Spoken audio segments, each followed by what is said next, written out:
Hello বন্ধুরা, তো দেখতেই পাচ্ছ এই হচ্ছে কাতলা মাছের মাথা। তো তোমাদের দাদা ভাই কালকে এনেছিল, ছেলের জন্মদিন ছিল তাই। তো ছেলে এত খাবার খেয়েছে, মাথাটা খেতে আর পারেনি, তো মাথাটা রেখে দিয়েছে। তো সেই মাথা এখন তোমাদের দাদা ভাইকে দিলাম। তো দেখো তোমাদের দাদা ভাই খাচ্ছে কিরকম করে। তো আমি বললাম খাও, জামা ষষ্ঠীতে তোমাকে তো খাওয়াতে পারেনি, তা এখন খেয়ে নাও মাছের মাথাটা।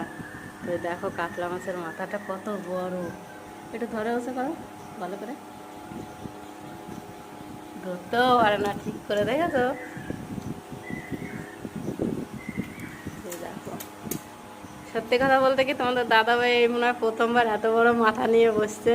তো এই কারণে এত আনন্দ পাচ্ছে, যে খাওয়ার থেকে আনন্দটা বেশি হচ্ছে ওনার।